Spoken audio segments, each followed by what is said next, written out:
The thing about ads, actually, let's start with content creation. When you're creating content, you're planting seeds for fruit that you can pick later. The fruit is going to be the income that you make so that you can be livable. So as you're creating content and putting content out there, you're planting seeds.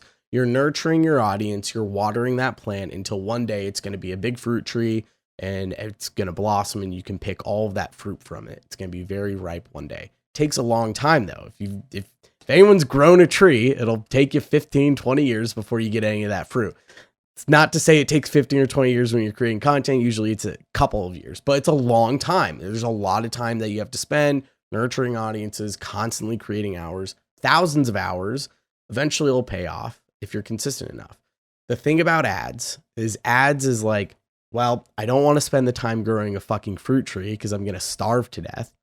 Why don't I go down to the grocery store and I pick up some fruit there? It costs me a couple of dollars, but I can have an apple right now and I can eat it right now. It's exactly what an ad is. You're bypassing the need to fertilize a tree, to water it, to make sure it gets enough sunlight, and to grow it over time. Instead, you can just pay a couple dollars now and go pick the right fruit right away. Hey guys, welcome to Electronic Dance Money, your number one business resource for making money as electronic musicians and producers.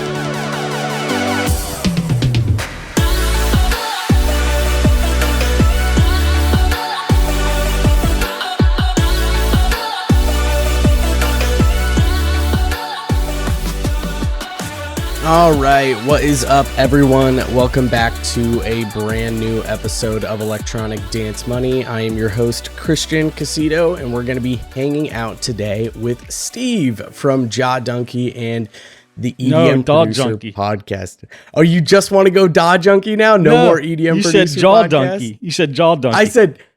Did I say Junkie? Yeah, dude. Yeah. I'm keeping that in the show. All right. I'm keeping that in the show. Right, that's hilarious. Junkie. It might be my voice. Maybe you heard my voice is insanely raspy. I was literally just telling you about how Friday and Saturday I went to the Texas Stars games, both games, and I lost my mind. I mean, first game I was definitely loud, talking a lot of shit to the team. Second game, I got even more rowdy and I was up in the box seats yelling, trying to yell at players from the box seats, just shouting as loud as I can. So I completely lost my voice yesterday. Still recovering today. But Steve, how you doing, man? I'm doing good too, but I know about losing your voice because I recently became a singer in a pop punk band. And the voice is a delicate thing. You don't really realize how delicate it is until you're like, if you do like interviews or long format talking stuff, or if you're yelling at a game, you lose your voice so easily. And it's not even something you realize in the moment. In the moment, it's fine. And then the next day you're like, oh, wow, I actually like ripped my vocal cords entirely. Yeah, it's true. You don't realize it till the next day. Because I sang really hard, and then we brought people to come hear us because we thought we sounded good the day before, and my voice was gone for the next day. It sucked. Oh God! Do you do like vocal warm ups at least? I don't. I'm crazy like that. Oh, there you go. That's probably your issue. Maybe you need to incorporate some. I don't feel like it. No one likes to do that exercise. I do jujitsu, and like I fucking hate stretching, but I need to stretch, and I experience horrible injuries all the time because I don't stretch. Yeah, so I could see one day I'm gonna learn my lesson. But for those of you who don't know, which most of you should, I've already talked about before, but I was a guest on your podcast, the EDM Producer podcast, which has been around for a while.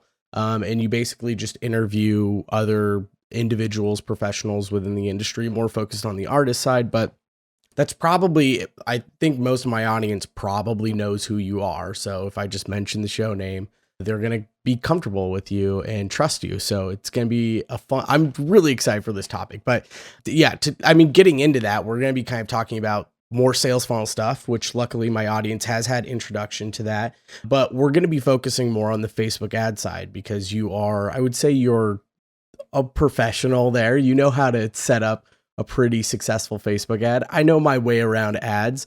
So this is going to be like, and I haven't done a fully fledged out episode on Facebook ads for producers. So I think this is going to be a really good opportunity for us to kind of dissect what a successful ad looks like, how to set that up, what to do for target audience research, and setting up a sales funnel for your ad that converts on a landing page, because that's really what it's all about. You need to make sure you have a sales funnel set up and that ad flows into that. So we're going to be talking a little bit about that in a few minutes. But before we go there, for anyone who doesn't know who you are, would you mind just kind of giving us your introduction, your background as to who you are, how you got involved in electronic music, and then also get into some of the marketing stuff, because you are a marketing wizard. Oh, thanks, dude. I appreciate that.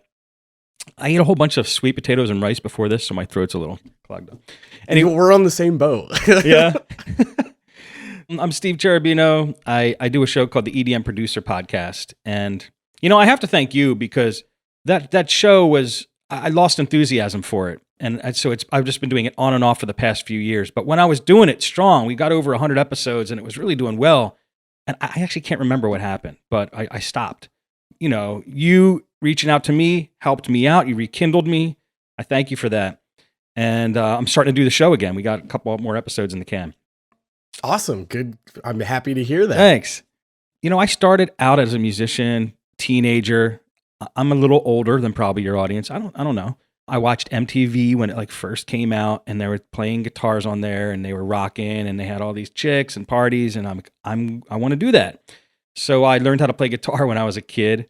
Never touched really much electronic stuff. And then about 12 years ago, I moved down to Florida, and I got Sirius XM radio in my car. And there's a station called BPM that used to be on there. I don't have XM anymore. It's still going. Okay. BPM was, I turned it on, and Avicii Levels started coming on, and I'm like, this is amazing. This is the music I was born to hear and born to create.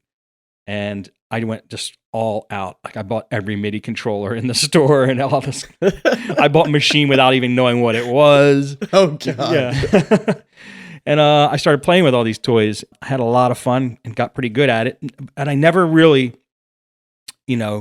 gave it a shot being an artist and really putting a lot of stuff out there. But I went up on Audio Jungle. I put a bunch of stuff on there, and I love starting songs. I'll sit in front of my DAW and create 8-bar loop and just go, oh, that's great. I'm pretty good. And then never finish it.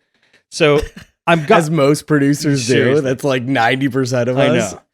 But I got good at doing that, and I learned all the plugins, and I became a DAW junkie. I actually got addicted to not just making the music, but playing with the toys that create the music. I love DAWs, say Eddie Van Halen probably has 10, 20 guitars that are his babies, and he plays. My DAWs are my instrument. If I feel like Reason one day, I'll turn on Reason. If I feel like Bitwig, I'll play Bitwig. I'm like, all right, Cubase 12 came out. Just what does it look like? I have to know this stuff.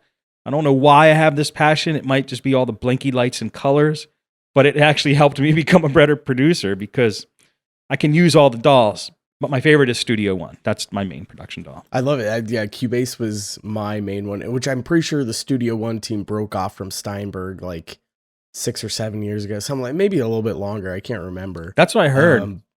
Yeah, and that's what they came up with Studio One. And Studio One is very similar to Cubase. I feel like Studio One's kind of a combination of Cubase and Pro Tools a little bit. They kind of have a little bit of the same, I feel like the color scheme and layout of the whole DAW looks like Cubase, but it looks like there's some inspiration from Pro Tools as well. But yeah, I've heard Studio One is great, but Cubase has been my main one for a while, and I think I'm slowly switching over to Ableton. Are you really? Yeah, I'm starting to really love Ableton. No kidding. I play with Ableton, and I used it for live stuff because it's Ableton Live, and that's what it was meant for and originally created for, and it's great at that. Yeah, Studio One. Studio One was my first DAW after GarageBand because it came with an interface I had, and I had no idea what it was. And it turned out to so after I used it, I go, wow, this is a pretty good music software, music recording software. I'm like, I wonder what the other ones were like. So I started trying all the other ones, Logic and Cubase and all of them. And I'm like, wow, Studio One's still my favorite. I still think it's the best one for me. I still do all my podcast recordings in Cubase. I don't know why. I'm using Ableton a lot more, but there's something that just pulls me back to Cubase every time. I don't know what it is. I think it's just I've been using it for so long. I started with Logic, And then I switched to PC and I was like, well, I can't use Logic. Let me try out Cubase. And my mentors at the time were huge on Cubase. They're like, get it. And so I just kind of stuck with that. But there's still something that, like, even when I'm working in Ableton, a lot of the times when I'm working with clients, I'm working in Ableton. But every time I'm like, I wish I could just be in Cubase, because it's just that the workflow for Cubase for me is just, it's everything. Yeah. I feel like everything's right where it needs to be. Yeah, I see what you're right saying. there. That's how I feel too about my DAWs that I like. But there's also some warm, fuzzy feeling you get about your favorite DAW. It's just, and you need that to create music, I think, because it's that wavelength you need to be on to. Yeah, it's like home base. It's like your home. It's where you're most comfortable and you can create the things that you want to create. You can be the most vulnerable in them and just, express yourself how you want in the best way possible. And that's kind of what it's like when you go to a different DAW. You're like, oh, this is like the bad part of the neighborhood. I don't like being here. It's weird. You're like out of your comfort zone, and it's very clunky and it just doesn't feel right. And then you get in your DAW, it's like, oh, yeah, I can relax. Yeah, it's true. That's exactly what it feels like. In fact, I'm the freak because I haven't met anybody else who likes using another DAW than their favorite DAW. It's always the same. They're like, yeah, I learned enough on one. Why would I want to learn enough on the other? And I go, I don't know. I do. I don't know why. But I'll tell you what. I'll tell you one good thing about Presonus too, and your listeners might want to try this. I went on their website, Presonus' website, and they have a section for events. And before Corona, they were trying to do live events, like meetups, like little meetups all around the world. And then Corona hit, so they all went online. But you can go on Presonus' website and originate, like tell them, like, I want to do a meetup in whatever your town it is. Like I was in Florida, and there was a meetup in Florida, and I emailed them. I said, I would like to do one in like Clearwater.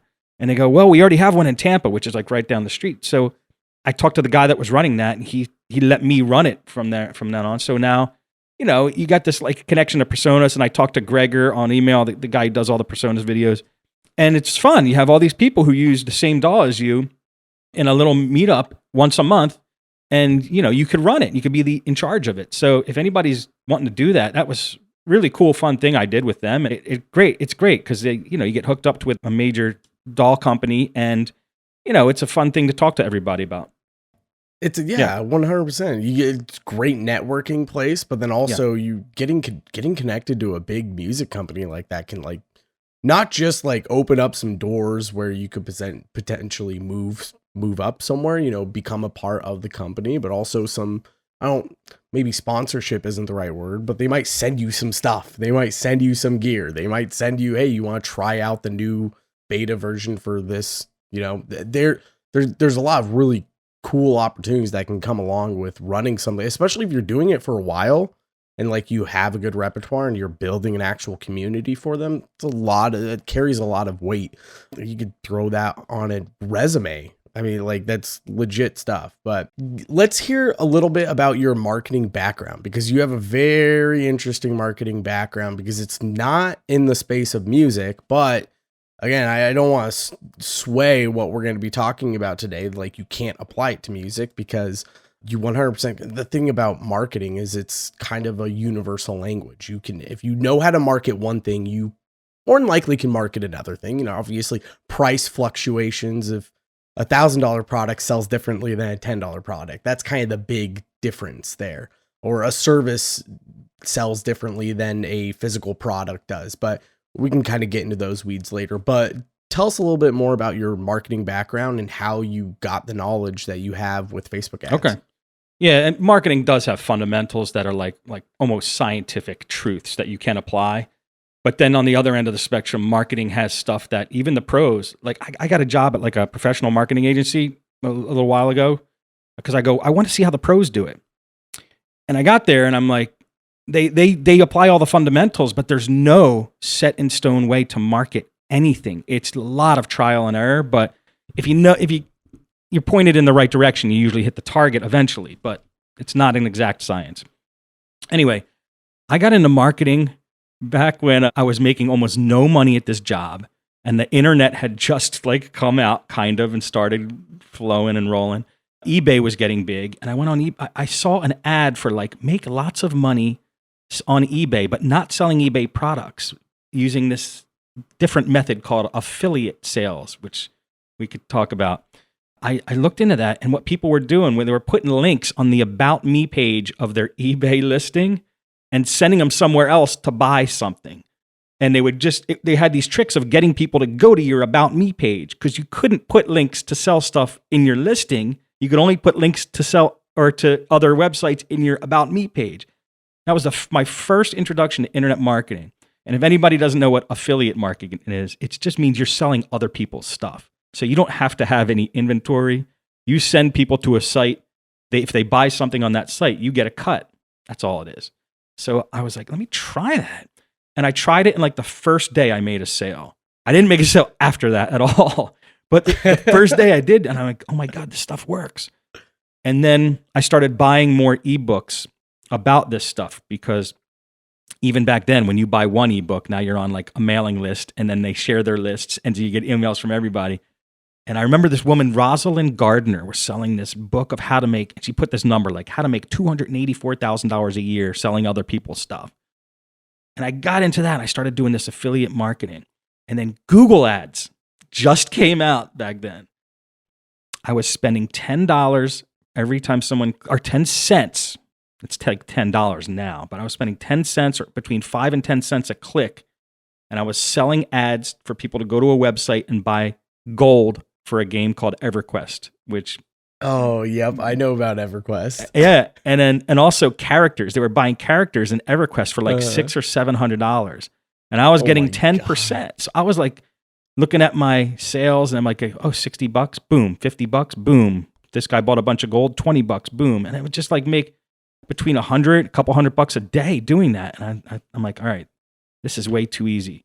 And that's when I caught the bug of like, the internet is not a physical object. It's like zeros. Well, I guess it is physical to a certain degree, but it's like zeros and ones that move at the speed of light, essentially.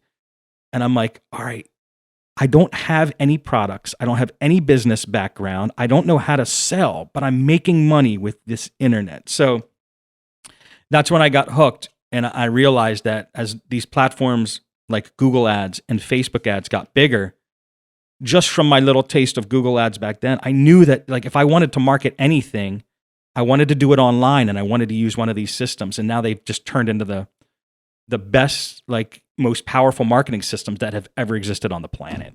It's your ability to, within 10 minutes, be able to get a product in front of thousands of people that you've never met before for pennies, sometimes maybe dollars, but not that much. And if done well, you can actually make it's like nothing else you've ever seen before. I will say I am extremely jealous that you're paying pennies for clicks on Google ads, because I'm paying like, I mean, my lowest cost per click on Google ads now is maybe around $2.50 ish, $2. It's like that's, which isn't bad. It could be better, but that's not bad for my market. But the heydays of pennies per clicks for Google ads, I wish I was back in those days. I know, dude. It did, trust me, it didn't last long before people caught on. But you have to ride those waves. If you're on that wave, it's a good deal. But TikTok ads are popping up now, and different sites are providing different advertising platforms. They're not as big and as powerful as Google and Facebook yet, but who knows what the next one will be. So there is some cheap stuff out there. And you know what, though? As the game became harder, the other side of the coin became more vital, which is, how the hell do you sell something? Like, anybody can put an ad and send somebody to a web page. And that's the realization I've had recently, meaning a couple years ago. Like, I can run ads, but they're so expensive now that I'm going to lose money. So how are people making money with ads? Because if you look at your Facebook feed, you're going to see people's ads that just keep coming up and coming up and coming up, and these people are spending lots of money. How are they doing it? It's because they know how to sell. They know what to do when somebody clicks the ad and lands on the next page. They know exactly what to do. So I spent the last couple of years trying to figure out exactly what to do. And I'm a musician. I'm not a marketer. I don't really like it if I don't have to do it, but for me in my mind to go, I have to learn this stuff because it's that important, made me gave me enough drive to figure it out to a pretty good degree. And again, it comes down to fundamentals when you learn the sales stuff too. Sales has fundamentals just like marketing does. And when you learn that, you have a 1-2 punch of marketing and sales, meaning like you have an ad and it goes to a landing page and they work together and you know exactly the right things to do with each one. One of the tips I could give, because I can't basically explain everything I learned because I've read books worth of stuff. Yeah. But we talked about it when you were on my podcast. I highly recommend everybody buy a book called .com Secrets by Russell Brunson. That is like my Bible for the whole thing, for marketing and sales. And it will allow you to take any product you have in mind, whether it be your music, t-shirts, anything you have, and you'll know what to do with it. You'll know how to sell it and make money.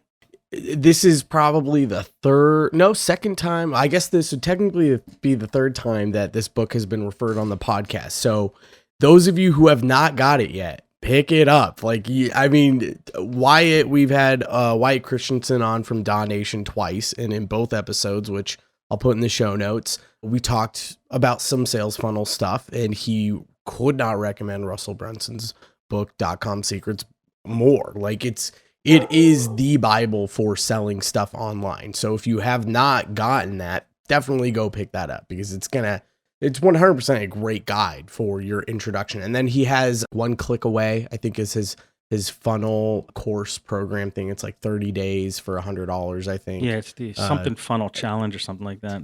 Yeah. I think it basically takes the fundamentals of .com Secrets and makes sure that you apply them in real world scenarios. And I'll tell you, most of these internet gurus, if they're selling a book or a low priced service, it usually has most of their secrets in it. But they know you're not going to read the damn thing. So they have coaching after that and masterminds after that to apply what's in the book. And it's basically what's in the book. So you can very much get for like under $100, buy like 20 books and have like a full like master degree education in what you need to do. Yeah. 100%, especially with business. Here's the thing. Like, one of the issues with a lot of people when they say they're going to college for marketing or business, it's you're going to learn some stuff. It's not that you're not going to learn things, but the issue is most of those professors they're not in the real world selling things. They're not creating sales funnels. They can teach you stuff from a book, but when's the last time they applied anything that they're actually teaching? Like, the key thing about marketing and business is about applying. It's about testing and trying things out and finding what works. You're throwing spaghetti at the wall and you're seeing what sticks, and whatever sticks is what you can start to fully implement and start to sell things. So you've been talking about a couple of things. You've been talking about marketing and then sales, and how it seems like sales and marketing are separate. So I'd like to kind of talk a little bit more about that. When you're talking about marketing, are you talking about the source at which people find you? So if they find you through an ad or if they find you through a referral source, would that be considered the marketing part? And then once they're actually within your sales funnel itself, that's when you're actually selling them?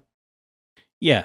Marketing is doing something to entice somebody to become interested in you. You do something that makes them interested in you. Would you say that marketing is a part of that sales funnel at all? Like maybe the top of the funnel where people actually find you, and then you follow up with whatever the middle of the funnel is as they kind of move down? Yeah, I think it's kind of like a blurred line. Yeah, when they intersect between marketing and sales, there's no like hard cut. But I guess sales is when you start taking this position like you're trying to do something now for them to give you money. Mm-hmm. You're trading some sort of service or product. You're getting dollars from them, and you're giving them something in return. But more so, you're convincing them to open their wallet. That's what I consider sales. Yeah, I like that term a lot. And this could also, I think it's important to also, and we have these in the show notes for later on, but we can totally bring it up now too. It's also very important you don't need to just get dollars. You can really sell someone later on. You could sell someone on a page and collect an email, and that has a dollar value to it. Like you can put a dollar value on an email, especially someone who's highly target, like your target audience that is looking at your page, if you're trying to get an email from them, you could, it's insane how much money you could put just on that single email if they're actually going to buy your products. So if you're spending $5 for them to sign up on your email list, that could potentially turn into hundreds of dollars later, which is a massive profit for you. It's true. It's true. And you need to figure out pretty quick, like how much can you spend to get an email and still make a profit. But I think you're right on. It would be silly. Like if I was marketing music and songs right now, if you guys are out there producers and you want to make money with a sales funnel, the first thing I would do is put out something free, dangle a little freebie in front of their head to get their name and email address. I almost consider nobody has a business unless they have a list of emails. You know, YouTube celebrities, that's not a business. That's an income stream. That's an income source. They don't own any of their customers. Google does, you know. Amazon sellers. I know people that make millions of dollars a month selling on Amazon. I don't consider that a business because those are Amazon customers you're making, not yours. You don't know their names, these people that buy from you. So they're not your customers. And so that applies with anything you sell.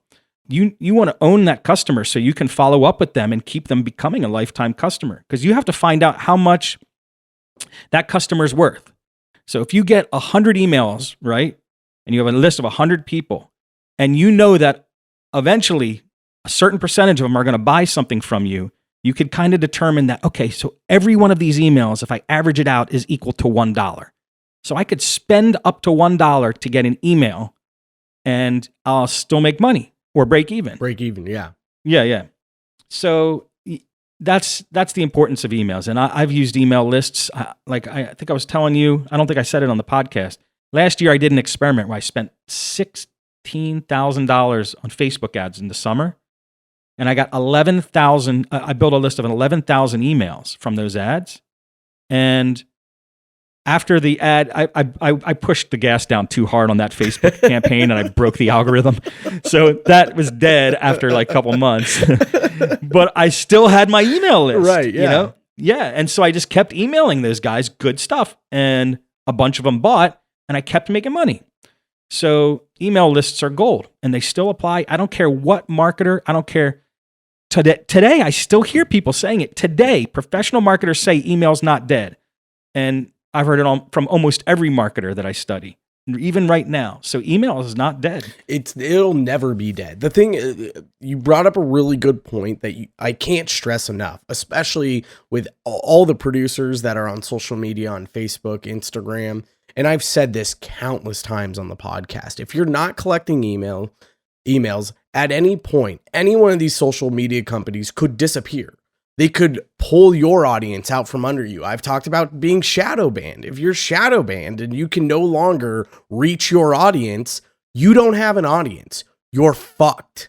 This can legitimately ruin everything you've tried to build over the years if you're not trying to convert those and get their email. Because if you don't have that email at any point, someone's basically controlling your life as a musician of who's going to see you and who's not. With an email, you know it's going to land in their inbox at some point. You know that they're probably going to see it, more than likely. I don't know how, for anyone that's listening, you probably all still have your same fucking email from when you were 12 years old that you got 10 years ago, 20 years ago. Like I've had my email since probably 2006. 2007, and I've never changed it, and I'm never going to change it. I have probably 15,000 emails in that inbox that I've never read, but there's a bunch of I see promo emails all the time where I'm like, ooh, I'm going to click on that. I want that deal. And that's how it works. And especially if you're writing really good emails and someone's not just giving you some fake email that they give to promo stuff to get free products, which That doesn't happen as often as people think. Also, people do not unsubscribe from your list as often as you would think. But if you're writing emails properly, you know how to get people to open it up. You can easily start marketing to people. And even if it's just, here's my new track, go stream it. Like, you know, it's going to get in front of them. If you make a Facebook, or if you make, if you make a Facebook post, I can guarantee you it's not reaching anyone. Unless it's an ad, you're not reaching anyone. Instagram, you could still reach people, but having an email, you know that it's going out to every single person. You know that more than likely they're going to see it. Sometimes they'll see it and they don't care. They're going to delete it. That happens as well. But at least you know they're getting it. It's not you're leaving it up to some fucking algorithm and hopefully they see it. I don't know if they are though. But email is like, it's step one, honestly. Before you really start diving into the marketing space, especially with ads, I mean, hell, you could start with ads and collect emails from your ads. But as long as you're doing some sort of email list building, you're going to be far better off than people who have no idea what the fuck they're doing when they release a new track. Yeah, it's a great head start. And I just want to say one more thing about email. It has more value now than you think. You don't just have to send people emails if you have an email list. You can upload your entire email list to Facebook and show ads. Facebook will match that email up with a Facebook profile, and then you can show ads to everybody who's on your email list who has a Facebook profile. So there's other things you could do with emails too besides just send them an email. And like you said, you have to send them the right email or so they don't unsubscribe. And the way to do that is in .com secrets. I learned it. And it works so good that people, they're not even remotely like annoyed. They are actually annoyed when they don't get an email. That's how good I started to apply this. People look forward to it. And when you talk to them, they feel like they know you. They go, oh, remember that email you sent about blah, blah, blah. And they're excited about it. So there is a correct way to write emails. And that book has it. Yeah, 100%. Especially like telling your story through emails and just like value. I mean, provide value to people. People are, when if someone signs up to your email list, they're interested. It's not like they're signing up because they don't care, unless you're obviously, you're Isotope and you're giving away free plugins, and most people will be like, give me the free plugin, I don't care about anything else. But granted, Isotope also has really good emails. Like they provide value in their email list. You'll actually learn something by following them. And that's the whole point though of these email lists, is you're providing value. And when the time comes when you say, hey, remember all that value I provided? Can you provide me with some value? And you give them something, and hopefully they will stream your track, buy your merch, buy a ticket to your show, whatever it is. It doesn't matter. As long as you have an email list and you're nurturing that list, you'll start making sales. .com secrets. Yeah, I can't suggest that enough. Let's start getting a little bit more into the space of like the differentiation between ad platforms, because I think this is like a really, really important spot to start to kind of show people what the difference is. From my experience, and I've run quite a number of Google ads. I think I have not spent as much money as most people. I think I've probably spent over my lifetime $5 or $6 grand. I know people who have spent hundreds of thousands of dollars on Google ads. So I have a fraction of ad spend. That's actually turned out to make me somewhere like almost $10,000 though in profit. So like it's worked. The thing about Google ads though is Google ads are really great for service-based businesses, I feel. YouTube ads work for products better than just a normal Google ad. The thing about a Google ad is that, and what makes it so great about services, and this applies to anyone listening who wants to be a co-writer, be a ghost producer, they want to be a mixing and mastering engineer, whatever it is that you want to do. If it's a service-based business, Google ads is probably going to be a pretty good spot for you to want to hang out and test some things on. The thing about Google ads though, and YouTube as well, YouTube's another big one. YouTube and Google are the top two most used search platforms outside of anything else. I think Google's number one and YouTube is number two. And so with that in mind, what's nice is when we're talking about a sales funnel and we're warming people up, at first we have a cold audience. They have no idea who they are. Once they're a warm audience, they know who we are and they're a little bit interested in what we're doing. And so when someone searches for an answer on Google, they're already warmed up. They're looking for an answer. So when you have an ad pop up that's based off that fires off of a keyword that you give, well, now you look more enticing because they're already warmed up a little bit. As long as the ad looks good, right? You have good ad copy that speaks to the person, and then your landing page also translates their need, what they're needing. You have the answer to that. You're already like in a really hot position where it's pretty, you should be able to convert those people fairly easily. Facebook ads are a little bit different. I feel like Facebook ads, and I should say social media ads, because when I say Facebook ads, this applies to Instagram as well. Facebook owns Instagram. Any ad you run on Facebook, through Facebook, you can also run onto Instagram. But the thing about like Instagram and Facebook is they're interruptive ads, meaning people are scrolling through a feed.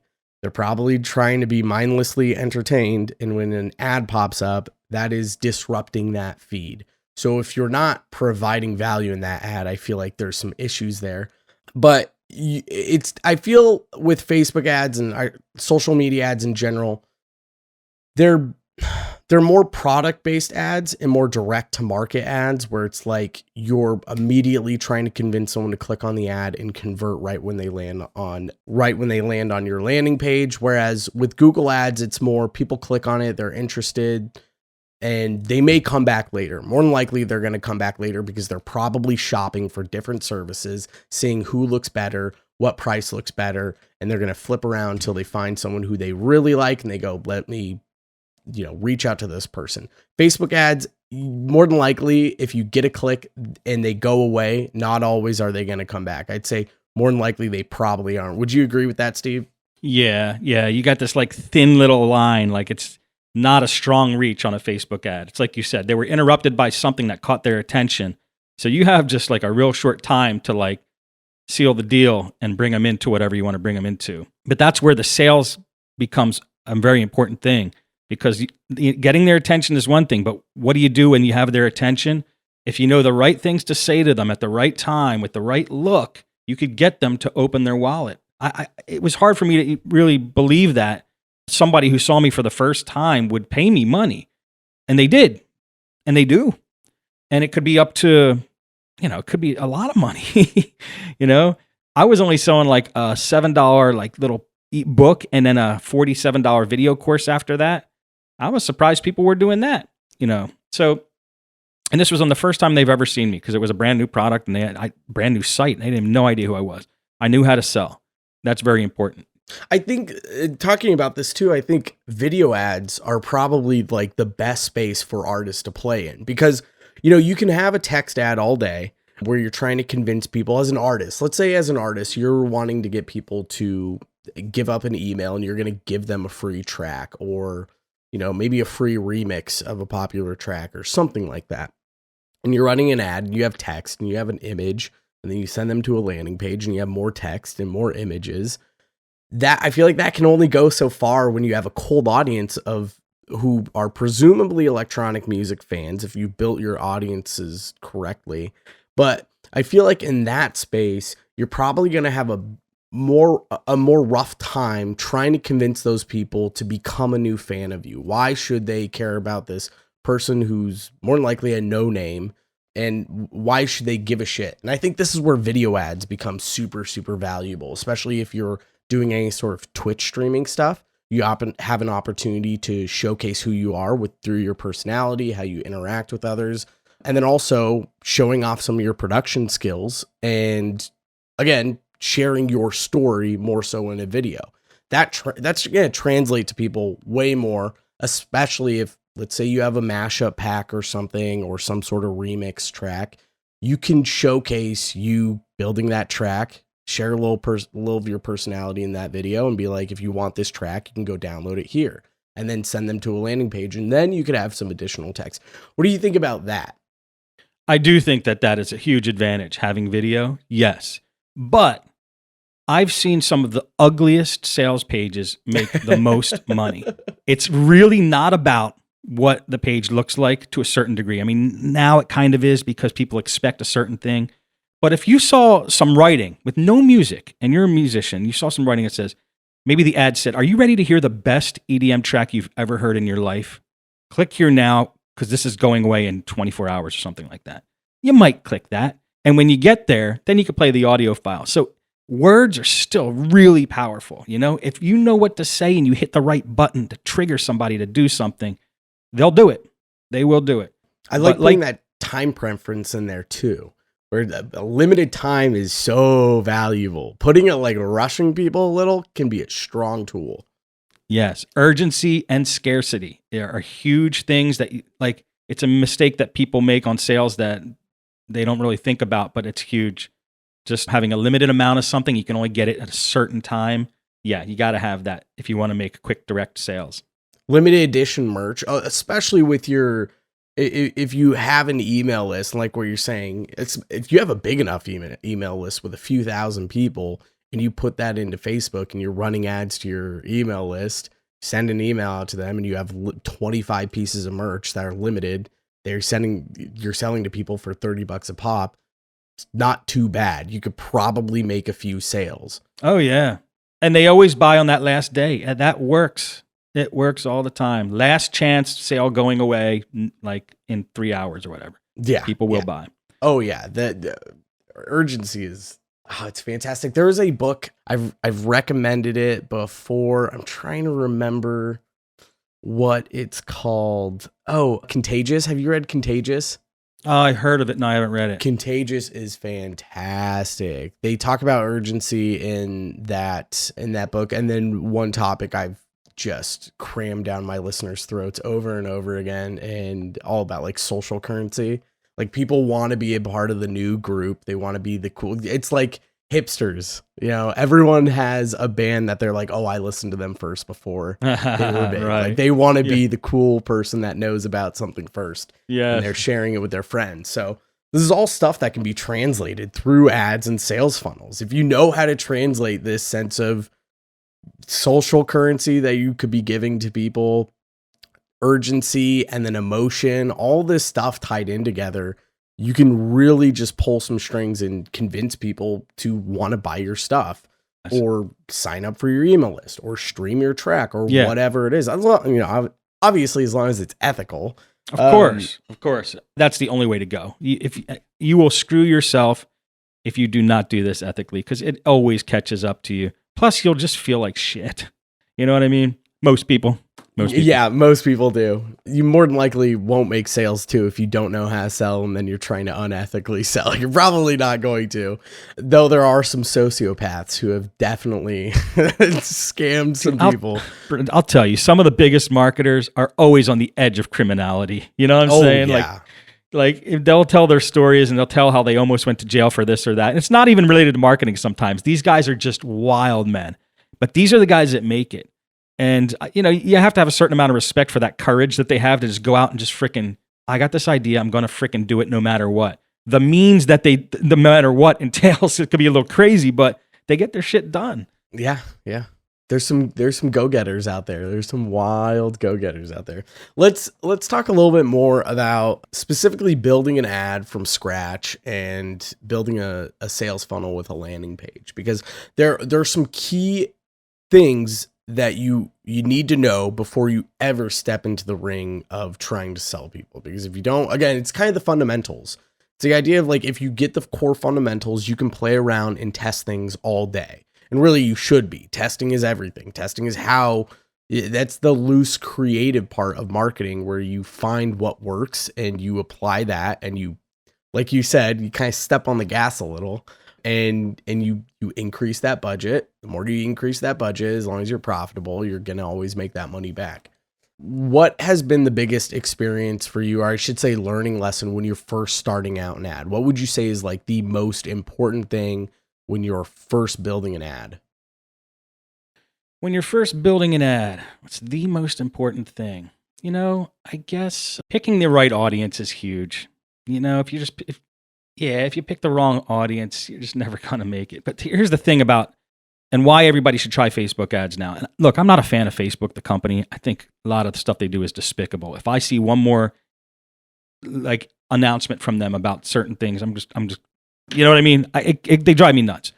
But they have gotten very good at, all you have to do with an ad is you point and making an audience. You just have to point Facebook in the right direction and they'll do the rest of the work. You know, if you want to sell to somebody who likes trucks, it used to be like, all right, you have to go into the detailed targeting and type Toyota, but you can't type Toyota and Ford at the same time because it'll conflict with blah, blah, blah. Now it's just like you go in there, you type truck, and then you click the little button that Facebook gives you that says, by the way, do you want us to try to find more people like this if the ad works? And you go, hell yeah, yes. So Facebook does a lot of the work now. You just got to point them in the right direction. And so Facebook ads have actually gotten easier. I couldn't agree with you more. I think audiences are probably the top of, I mean, it's really everything. If you don't know who your audience is, period, even outside of creating an ad, how the hell do you know what you're selling or how to sell it to someone? You have no idea. So starting with the audience, I think, is definitely number one.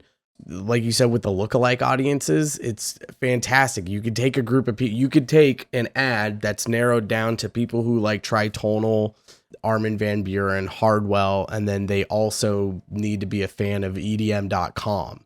You can create that audience with someone, let's say male and female, between the ages of 18 and 30. You can create that specific person, and then you can create a lookalike audience to find people 1% of, or I guess you could go up to, I think, 5% or something. So it'll make the audience size up to 5% bigger with people who look similar to this. So not only are you going to be reaching the people that you've specified with your audience, but Facebook is going to say, hey, these people over here who don't necessarily like those exact things look like this audience. We think that they'd want to see this product as well. That's true. And look, but the real power of lookalike audiences is when you start making sales and then you tell Facebook, all right, see all the people that bought from me, find more people like that. So Facebook is literally going to go find out people who look like the people that gave you money. And you touched on something with the lookalike audiences. I mean, that's how I made a lot of money last year, because I was only targeting people who looked like the people that were giving me money. But there's also another thing on top of that. Audiences are important. But the first thing you do before you pick an audience is you basically tell Facebook what your intention is with the ad. And you can have different intentions with your ad. You could just say, I want people who engage with my ad. Basically, people who are going to give you likes and comments and stuff like that. And Facebook knows all the people that typically engage. Or you could say, I just want people to go to my website. I don't care if they buy or not. Good, that's called a traffic ad. And miraculously, I don't know how, Facebook only finds people that will go to your website and not buy anything. It's really hard to make a sale when you're running a traffic ad. Or you could say, I just want somebody who's going to become a lead. People who like to give names and their name and email address, but still don't buy anything. And Facebook will serve that up to you. So a lot of times, if you want to make money, you have to target for purchases and not any of the other stuff. Because if you do, Facebook's going to serve you up people that don't buy shit. So that's the way it is. And that's very important. I thought my sales page and landing page sucked because I was targeting to get leads. All I was trying to do is get people's name and email to give them a little booklet that I was selling, an ebook. And I got a lot of them for a good price, but they weren't buying anything. The minute I turned it to purchases, or sales now, I think it's called, people started buying my stuff. But those people are more expensive to target. You know, if you want to just get people who engage with your ad, that's cheap. If you want Facebook to give you people who buy, they know the value of that person. They charge you more. So the trick is to make more on the back end than you are on the front end.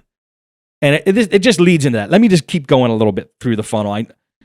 Here's the thing. Most people aren't going to make money on the front end of their quote funnel. In other words, you run an ad, you give away a free ebook, and maybe you sell some low priced thing like $7. You're probably not going to make a profit on that. And most marketers don't, and they know it, and they don't give a shit. They know that they're going to make money when they sell the $100 thing on the back end or the $1,000 thing on the back end, which they have queued up, ready to go, and they know when to deliver that. And so you can't get discouraged. And most people say, oh, I've tried Facebook ads, they don't work. That's because you have no idea how to sell a back end product. That's the only reason your ad didn't work. So do not be discouraged when you're trying to run ads and you know you're spending money, but you're not making it back right away. You have to have some products on the back that you sell to the people that came in And then you look at your numbers. You look at how much you spent over like a 3-month span. You got to count not the first day. In 3 months, do these people become customers? And if you worked it out, and there's statistics programs that do this, and you could even do it just in the Facebook Ads Manager, you could see how much the lifetime value is what it's called. The lifetime value of your customer is. And you find out the lifetime value of your customers. And then you know how much you can spend, and you know if you can make money. Very little people make money on the front end with that first sale, and they know it. They lose. Most people I know, they lose sometimes hundreds of dollars because they know 1 out of 100 people are going to buy their $10,000 program, and they just make money that way. That's how I made most of the money off of my Google Ads. I'm technically, if you look at my Google Ads account, if you look at the amount of conversions I've gotten, if you look at the value of the conversions I've gotten, I've lost a lot of money on Google Ads. But if you look at the clients that I've actually gotten from Google Ads, they are the highest spenders out of all of my clients, and they have made me well over what I've paid overall for all of my Google Ads. So it's not even so much that I'm actually losing, because there's a bit of a lag time. Like, over the time that they are my client, they will continue to spend more and more money and keep giving me money. And I might have spent $60 to get that person to contact me for mixing and mastering. But after that, when they became a paid client, technically that's $60. I made a little bit of money, but then they came back, and then they came back again. And now it's basically technically like just free money I'm getting, because I didn't spend any more money to convince that person to become a client. They're already my client. And so now I've spent $60 and made thousands of dollars off of one person. Exactly. Yeah. And once you know that number, like you did, that's magical, because now you know exactly how much you could spend. Most people freak out when they go, oh my God, my leads are costing me $100. And then you go, well, how much is your program? Well, it's a $10,000 program. Well, how many people buy it? And they work out the math and they see that they're making a lot of money, but they're not putting money on ads because a lead cost, quote, over $100. I'm like, no, you're making money. So yeah, like you said, that's how you have to look at it. That's business. Yeah. And I think the world of email marketing is where you're going to be able to, specifically for producers. Because listen, if you run a service-based business in the world of EDM, and you're listening to this podcast, then this is going to be perfect for you to be able to start setting up ads, find the right audience, test audiences. This is another thing we can get into, is some testing stuff later on. But if you have that front end product that's just $5 ebook that you want people to download, and you're collecting emails off of that, and then you market a bigger product later with a deeper sales funnel, that works really well for you service-based people or product-based people. For you producers who are just looking for fans, I think this is where, like, using ads to get email signups and getting as many emails as you can from the right target audience, and then nurturing that audience through some sort of drip email campaign over a month or two, and knowing that, okay, my open rate is continually increasing, my click-through rate is continually increasing with these email campaigns as you're testing stuff. Now you have an opportunity, especially, and if your streams are going up, if you're seeing all these numbers go up as you're running ads and collecting more emails, now you have an opportunity to actually create some merch or some sort of product to then actually market, to then actually sell, and probably make most of your money back on your ads, but potentially make even more money and turn a profit. The turnaround rate for getting a profit off of these might be it might take a little bit longer, but the point is you're not just getting fans, but you're probably creating super fans. If you're doing this the right way, writing the right emails, I think .com Secrets is the perfect introduction for this for a lot of you on how to do that. What is the right way? How do I build a lot of this? But if you're doing those things the right way, you can start legitimately making super fans that will buy your fucking merch. Most of you listening are probably like, why would anyone want to buy my merch? Or you might even have merch and you're like, why aren't people buying my merch? I guarantee a lot of the stuff of, did you collect their email? Are you nurturing them? Are you telling them who you are, what your story is, why they should care about your stuff? Because once you start doing that and then you start running these ads, or sending out emails to sell merch, your sales are probably going to start going up. You're going to start seeing legitimate sales through this stuff. 100%. And you can use that email list. I mean, a lot of times people don't know what to sell, like you said. So here's a trick. Ask them. You know, if you have an email list, send out a little survey and said, what would you guys most like? What do you want me to do? What do you want me to sell? Like, what would you buy from me? Like, what does you most want? And you'll find out. I mean, it's one way. Another way is the thing that people keep emailing you about, sell that. Whatever that thing is that you will get the most emails about on a daily, weekly basis or comments or anything about, that's what they want. You do have to find out what they want. I mean, I know a girl who has 400,000 YouTube subscribers. She sings songs on YouTube and she makes money from YouTube ads, but that's just a smidge of how much she could possibly be making because she doesn't have an email list.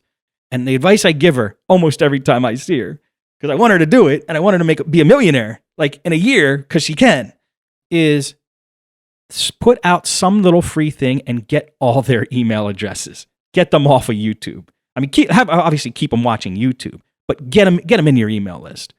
And then ask them what the hell they want and give that to them. Don't do a Patreon. Don't, get sponsors and sell their products. Sell your own stuff. These people are invested in you. And as an artist, this is what I would do as a musician. People love you. They love what you're doing. The more you could bring them into your little club, I think the more you could charge for product. Like if you did like a personal Zoom call with your super fans once a month, maybe they might pay over $100 a month for that, maybe more. Who knows? You could probably sell like something signed. I mean, I'm sure they would love signed stuff from you for like $50 or more. Who knows? Like these are the things that you can sell as a musician. You can't sit there and go, oh my gosh, I can't sell my tracks because they're just you can just get them on Spotify or whatever. Yeah, don't sell your tracks. I mean, you can like have an exclusive album of just tracks that are not posted anywhere else. But sell some products, man. And I told Christian this, I think, when he was on my show. The worst thing you can do, I think, to your fans or anybody that in any business where you're giving people value, the worst thing you could do to those people that you're giving value to is not give them a chance to buy something from you, because they are getting stuff for free from you. If you're an artist, they're getting your freaking awesome music that's changing their life. They want to give back. And if you don't find a way for them to give back, they'll find a way. They might even start a Patreon on their own for you. This is how bad people want to give back. So you have to give them an outlet to give you money, and they'll feel good. The balance will be restored in the universe, and everybody will be happy. So don't be afraid to ask for money. They want to pay you. I agree. And I think a lot of artists, they get stuck in this imposter syndrome idea, and I think probably most producers feel so defeated because they're so obsessed with Spotify streams. And when they see that they only have 5,000 Spotify streams and not 500,000, they go, well, no one likes this. No one gives a shit and no one cares about what I'm doing. When in reality, if you got 1% of that 5,000 people to buy a $100 product from you, and you probably could find 5 people that would give you that, you're probably going, or I guess it would be 550? Regardless, you're making way more money than you ever thought you probably could. And there's probably 1% of your current audience probably wants to give you maybe not $100, but at least $25 or $50. Like there's a price range that you can find that you can easily sell stuff to your audience. You just need to find it and figure that out. And you touched on something about Patreon. I did an episode with Matthew Ebel. I think it was like episode 47, 48, something like that. And he is an EDM producer who's on Patreon. And it was a great episode. And he taught a lot about how to be successful on Patreon. And I do think Patreon's a really good place. But going off of what we were talking about earlier in the episode is when you have a Patreon, and it's a good way to set up content to give to people, and they're giving you a monthly fee. When you have that set up on Patreon, you are at the whim of Patreon still. Again, you're not in control. At any point, the rug could be pulled out from under you and you no longer have income. And don't get it twisted, that has happened before by many people. There's a lot of people who have had very, very successful Patreons, and they were policed because of thought crime, and the rug was pulled out from under them, and they lost everything. And that happens, and it will continue to happen more than likely. So it's important to understand that you can still build this thing. You can build this content machine with a monthly subscription with different tiers. You can do that on your own website. And now no one's taking a percentage. You own that audience. It's not going anywhere.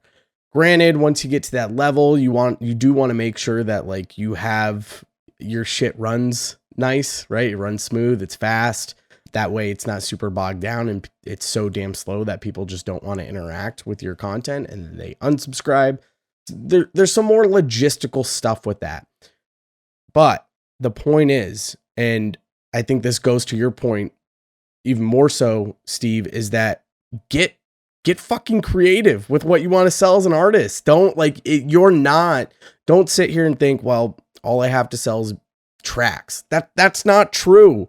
You can sell private sessions for your fans to sit in on you writing stuff, right? Yeah. They can give you requests to write a remix and you could do that live for them or create exclusive video content that you only give to those. Like, there are things you can do for your audience. And again, this goes back to your point as well. Ask them what they want. What do you want? What would you like? What would you like to purchase from me? What would you like me to create for you?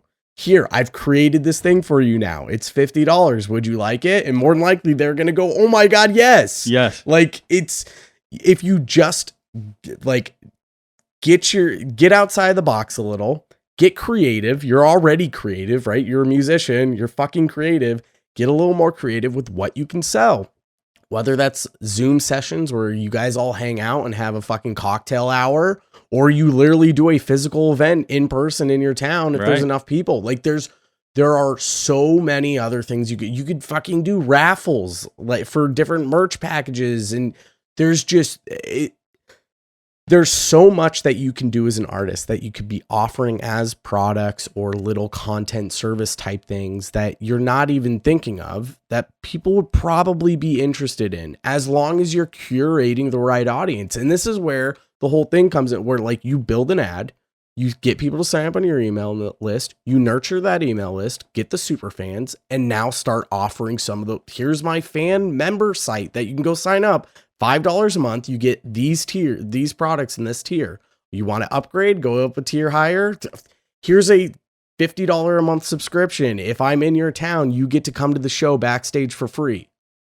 Like, that's massively valuable, extremely exclusive, and the social currency aspect is there, like big time. Now you're the fucking cool person that gets to go back fucking stage, hang out in the green room. You get to be on the side of the stage while you're playing.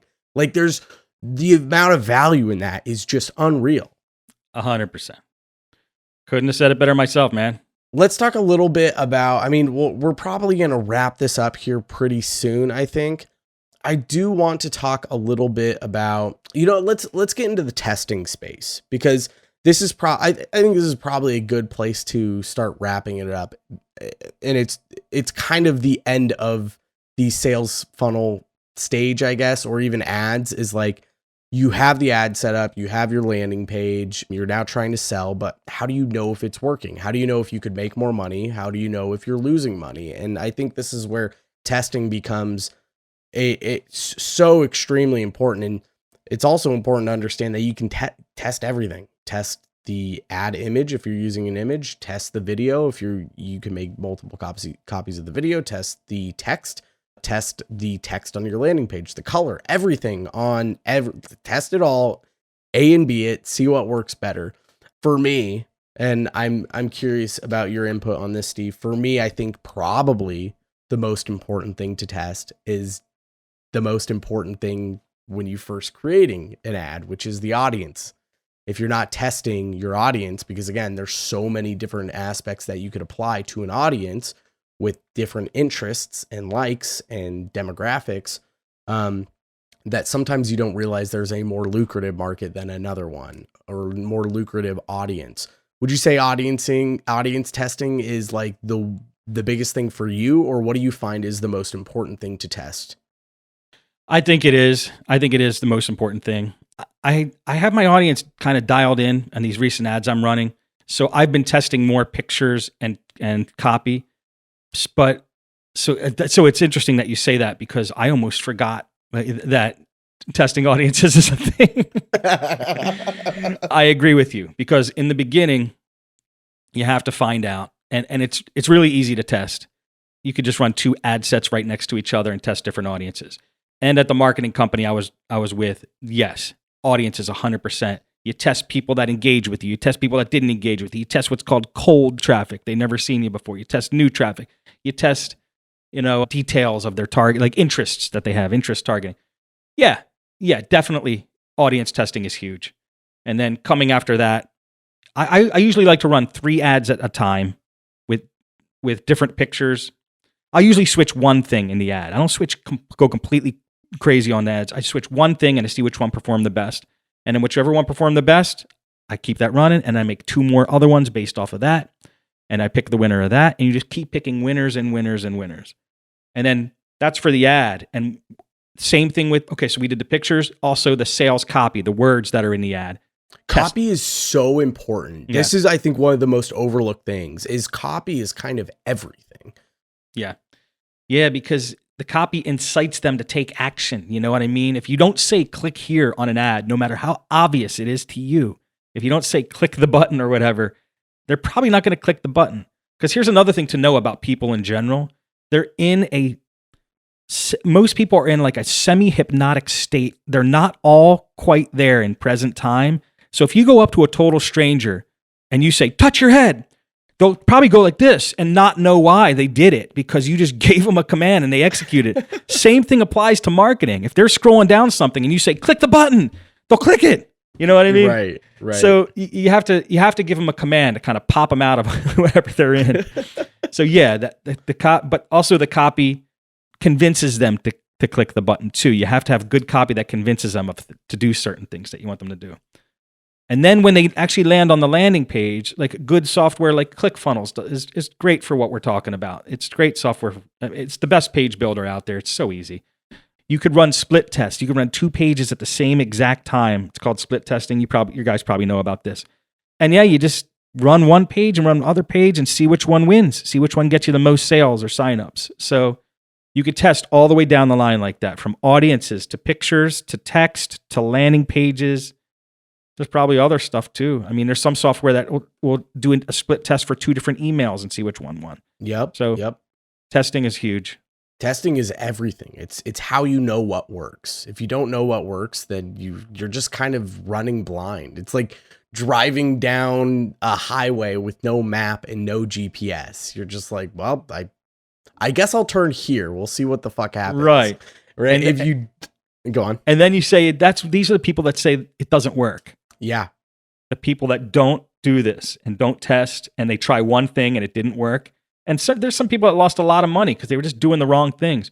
And also, there's a lot of real crap marketers out there. Oh, yeah. Because there's some slime balls that really know that they can open a marketing company, deliver 0 results, and probably stay in business for a while. So there's most of the people I talk to have been screwed over at least once by some company, especially on running ads. And and these people think Facebook ads don't work anymore. Yeah. It's so far from the truth. The audience thing though, testing 3 things at a time, I do the exact same thing. Sometimes I'll go up to like 10 different audiences and I'll test like $1 per audience and spend about $10 per day. And after about a week or so, maybe less than that, I get a good idea of who's the right audience here. And then I pick that audience. And from there, I do the same thing with about 3 ads where I'll change just the text, run it for a few days, see which one does better, test the images, run it for a few days, see which one does better. And then, obviously, if you're not making any sales on the back end or converting anyone, but you are getting a lot of clicks, well, there's probably something wrong with your landing page. Exactly. You start to test that stuff. That's a good point. If you know how to read your statistics, you know where the problem is.